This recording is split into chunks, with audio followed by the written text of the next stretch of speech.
मैं हूं मलेनाथ मंडल। बदलो बिहार और बनाओ बेहतर बिहार अभियान की शुरुआत हुई है। इसके तहत पूर्व दिग्गज भाजपाई सह पूर्व केंद्रीय विदेश व वित्त मंत्री जसवंत सिन्हा झंझारपुर पहुंचे। उनके साथ पूर्व केंद्रीय मंत्री देवेंद्र प्रसाद यादव और नागमणि भी थे।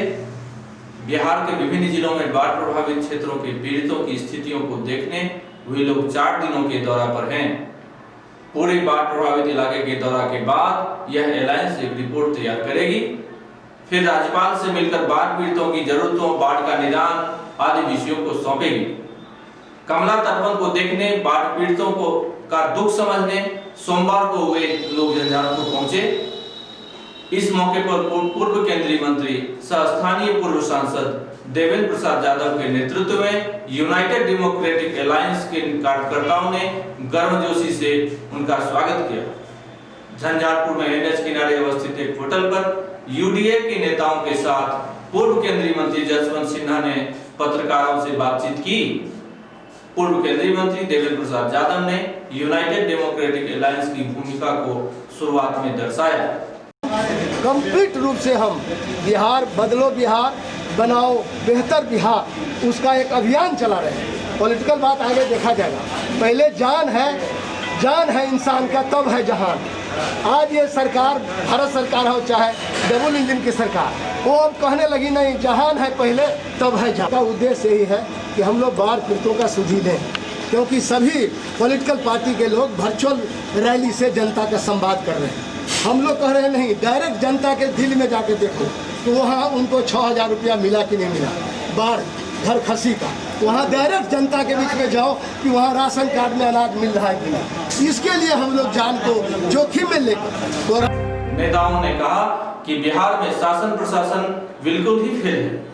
स्वतंत्रता के 74 वर्ष बाद भी लोग मवेशी लेकर ऊंची जगहों के तलाश में रहते हैं। सरकार के लिए यह शर्म का विषय है।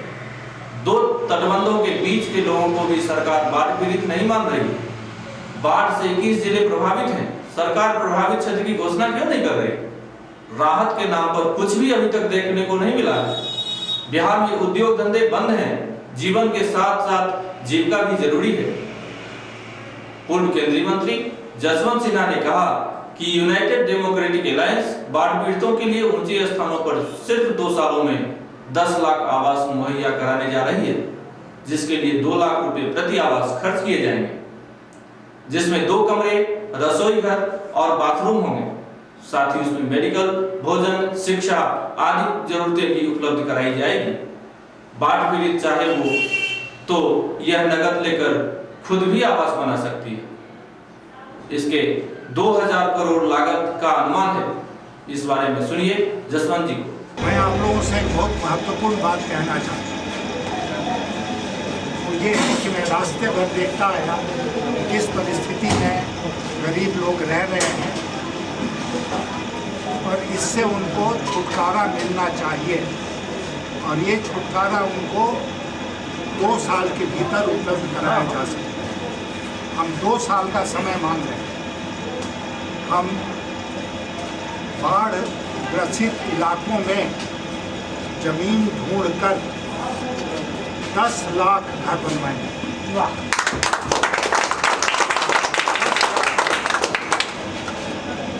जो अगर बाढ़ आ गई, पहले तो बाढ़ रोकने का पूरा बंदोबस्त होना चाहिए, लेकिन उसके बाद भी अगर अप्रत्याशित ढंग से पानी घुस आया किसी क्षेत्र में, लोग घर में नहीं रहने के लिए मजबूर हैं, तो ऐसे 40-50 लाख लोगों को या 10 लाख परिवारों को हम लोग 2 कमरे का घर उपलब्ध कराएंगे। 2 कमरे का घर का मतलब ये हुआ कि उसमें 2 शयन कक्ष होगा, बरामदा होगा, रसोई घर होगा, बाथरूम होगा। ऐसे घर बनवाएंगे हम लोग। कोशिश करेंगे कि एक कम्युनिटी, एक समाज में वो लोग रहें और कम से कम एक स्थान पर इस तरह के 500 घर बनाए गए। और जब बाढ़ से वो लोग प्रभावित होकर उन घरों में आने के लिए मजबूर होते हैं, पनाह लेने के लिए मजबूर होते हैं, तो उनके लिए सारी व्यवस्था वहाँ पर की जाएगी, जिसमें भोजन की व्यवस्था होगी, मेडिकल की व्यवस्था होगी, शिक्षा की व्यवस्था होगी, ताकि स्कूल के बच्चे जो हैं वो शिक्षा से वंचित नहीं रह जाएं, और जो भी ज़रूरतें हैं उनको पूरा करने की व्यवस्था होगी बाढ़ पीड़ितों के लिए। मैंने एक कैलकुलेशन किया, एक हिसाब लगाया कि 10 लाख इस प्रकार का घर बनाने में हम लोगों को 2 लाख प्रति घर के हिसाब से 2000 करोड़ रुपया खर्च होगा। बिहार सरकार का बजट लगभग 2.25 लाख करोड़ रुपए का है। 2.25 लाख करोड़ रुपए में 2000 करोड़ रुपया ढूंढ लेना कोई मुश्किल काम नहीं है। हम लोग भीख मांगेंगे, हम लोग उधार लेंगे, जो करना पड़ेगा वो करेंगे, लेकिन 2 साल के भीतर मैं पूरी जिम्मेदारी के साथ आप लोगों को आश्वासन देना चाहता हूँ कि 2 साल के भीतर हम लोग 10 लाख बाढ़ पीड़ितों के लिए घरों का निर्माण करेंगे। अगर वो स्वयं अपनी ज़मीन पर घर बनाना चाहते हैं तो उनको ये पैसा उपलब्ध कराएगा 2 लाख रुपया, और वो खुद अपना घर बना के उसमें रहेंगे। जो लोग अपना घर बनाने की स्थिति में नहीं है, घर डूब जाता है हर साल, वैसे लोगों को ऊंचे स्थान पर घर बनाकर दिया जाएगा, ताकि बाढ़ के टाइम में 2 महीना 3 महीना जितना दिन रहना हो वो लोग आकर इस घर में रह सकते। बात बिहार की हो और सामने चुनाव भी हो तो भला चर्चा चुनाव पर कैसे नहीं, जैसा कि पूर्व केंद्रीय मंत्री जसवंत सिन्हा ने बताया कि यूडीएफ बिहार विधानसभा चुनाव में जनता के बीच चुनाव मैदान में रहेगी और स्वास्थ्य, शिक्षा और बाढ़ पीड़ितों की समस्या का निदान को लेकर बातें करेगी। सुनिए कि हम लोग इन गरीबों का और बाढ़ पीड़ितों का आवाज़ बनने के लिए हम लोग तत्पर हैं, हम लोग तैयार हैं कि यदि जीवन भी जरूरी है, आजीविका भी जरूरी है। आज ये जो मजदूर लोग हम लोग को घेरे हैं बाढ़ पीड़ित, ये 3 करोड़ से ऊपर बिहार से बाहर चला गया। कौन who will be the responsible?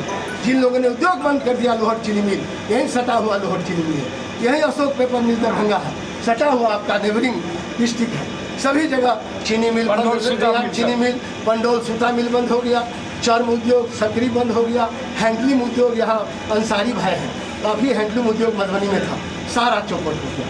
हम लोग को बेरोजगार मैंने जीविका भी खत्म कर दिया, अब जीवन पर लग गया। अब जीवन खत्म हो रहा है बाढ़ में। जीवन और जीविका दोनों जरूरी है, लेकिन अब ये सरकार कहती है नहीं, जान जरूरी है, जान नहीं जरूरी है। मखाना का खेती बर्बाद हो गया, आप पता करिए मखाना की खेती बर्बाद हुआ कि अब ये बाढ़ग्रस्त क्षेत्र घोषित क्यों नहीं करता है सरकार? हमारा ये सवाल है कि आज हम ये मौजूद सवाल है बिहार के सामने, जो बिहार के 21 जिला उत्तर बिहार में बाढ़ पीड़ित है, बाढ़ से पानी से परेशान है, तो बाढ़ग्रस्त घोषित क्यों नहीं हो रहा है? क्यों सरकार बाढ़ग्रस्त इसमें विलम्ब क्यों कर रहा है? इसका कारण क्या है? हम लोग कोई सरकार का राजनीति करने नहीं आए, हम लोग जनता से सहकार लेने और उनकी आवाज बनने के लिए आज का उद्देश्य है। अब मुद्दे पर स्थानीय पूर्व सांसद पूर्व केंद्रीय मंत्री देवेंद्र प्रसाद यादव ने स्पष्ट रूप से नीतीश सरकार पर आरोप लगाया कि सरकार बाढ़ का उपयोग फसल काटने के लिए करती आ रही है। मतलब कि हर बार बांध टूटना, राहत पहुंचाने का खेल सब तैयार किया जाता है, उस पर अरबों रुपए का व्यय हर बार किया जाता है। सुनिए देवेंद्र जी क्या। ये फसल हो गया है सरकार के, तटबंध टूटे ताकि इसमें हम लूटे। ये फसल है सरकार का मौसमी फसल, बरसात का फसल है, करोड़ रुपया बालू। कोरोना संक्रमण पर बोलते हुए श्री देवेंद्र जी ने कहा कि सरकार पूरी तरह है, वो वर्चुअल रैली करने में व्यस्त है, उसे चुनाव की चिंता है, वो प्रकाश पर्व मनाएगी लेकिन 25,000 बेड का अस्पताल नहीं बनाएगी। सुनिए। भी पॉलिटिकल पार्टी के लोग वर्चुअल रैली से जनता का संवाद कर रहे हैं, हम लोग कह रहे हैं नहीं, डायरेक्ट जनता के दिल में जाके देखो तो वहाँ उनको 6,000 रुपया मिला कि नहीं मिला बाढ़ घर खसी का, वहाँ डायरेक्ट जनता के बीच में जाओ कि वहाँ राशन कार्ड में अनाज मिल रहा है कि नहीं। इसके लिए हम लोग जान को जोखिम में लेकर, कोरोना कुछ नहीं है, कोरोना में सावधान रहने की है, लेकिन आज इस कोरोना को कोरोना को इस तरह से बना दिया गया है, हवा खड़ा करके कोरोना का तुम इलाज करो। हिम्मत है तो पटना गांधी मैदान को जब तुम प्रकाश पर्व कर सकते हो तो क्यों नहीं तुम हॉस्पिटल 25,000 बेड का बना देते हो ताकि उसका सही इलाज होगा।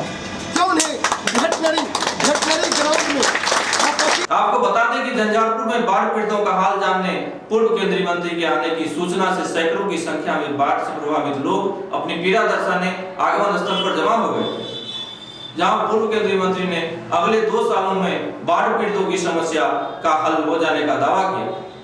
यह एक बड़ी बात है, लेकिन हो जाए तो जो आगे समय ही बताएगा। आप देखते रहिए चौथा स्तंभ डिजिटल न्यूज।